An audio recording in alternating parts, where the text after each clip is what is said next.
and given you beginning today. Our healthcare and welfare systems, and also but also then bringing out, their mothers and fathers, elderly relatives, and so on, so that they can eventually, end up on in our healthcare system or aged care system. It only takes 4 or 5 years, and that's pretty scary, because it's putting a lot of people in a situation where they won't be able to compete with that, or be considered, or at least have their chances of getting into aged care or being looked after in our public healthcare system. It's going to be diminished. Anyway, I got to go, Ken. All right? No worries. Thanks, Dave. Have a good one. You too. Bye. See ya. Bye. Now, a lot of, not a lot, but a few messages coming in about, some of our callers. Look, seriously, everybody's got a right to have a say. You don't necessarily have to agree, but, everyone's got a right to have a say. So, where should we go from here? Well, let's get back to the phones, and we'll quickly go to Jimmy. Hello, Jimmy. How are you? Praise Jesus. How you doing, Nick? Sorry. Dave. Dave, I was just sending a text to... Nick. Nick, yeah.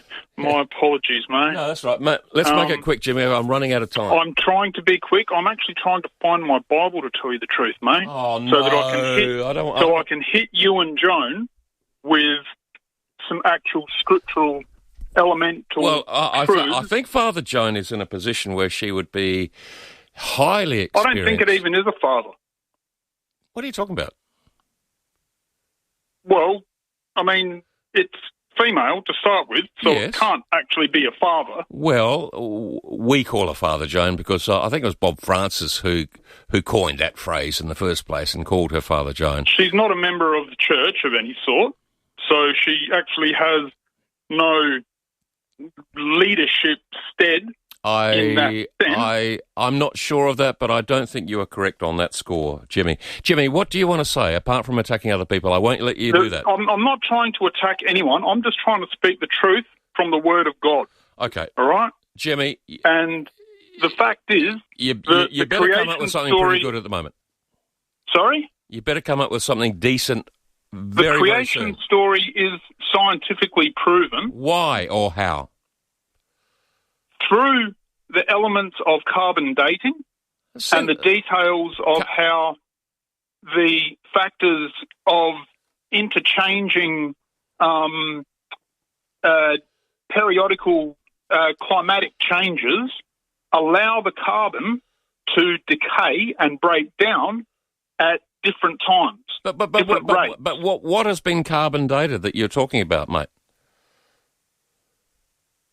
All sorts of bits and pieces that creation scientists have found. Like what? Give me an example. What has been carbon dated to underline your belief in those stories?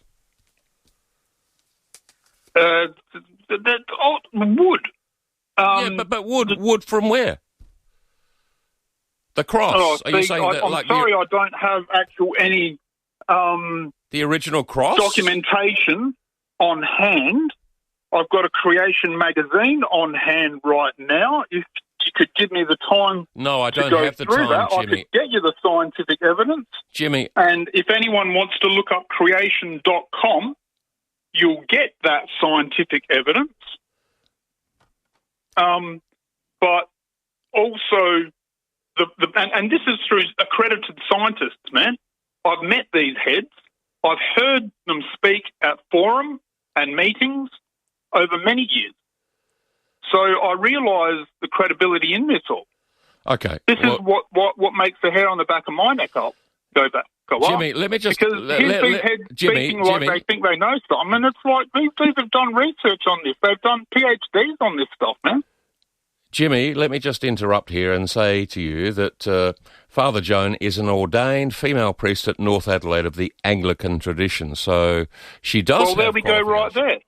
I go to an independent Baptist church where we hold strictly to the teachings of God, not the words of men, that allow women to teach in a modernist church that is part of the Worldwide Council of Churches, who we are not a member of at Northside Baptist. Jimmy, that is one of the most sexist, ridiculous comments I've heard on radio. Jimmy, the truth is the truth, David. Mate, the truth is the truth, mate. Jimmy, the times have changed, and it's only got more corrupt, and worldlings have got so much influence in this all, it's degraded and so totally depraved, and the Word of God has been derided so much. Jimmy, it's not even considered allowable in schools and things anymore. Jimmy, give me a break, man. Jimmy, I heard your call with Andrew Reimer the other night, and you're illustrating it again, that you are nothing, well, not nothing more than, but you are a misogynist. And I'm sorry, mate, like, I believe that your belief that women higher say because that's what the Word of God teaches. No, your belief that women get a much better deal than men in our society. What's wrong there? Jimmy, I've got to move on. I'm sorry. I'll talk again soon. I'm not cutting you off, but I've got to go. You're Goodbye. Not giving me... This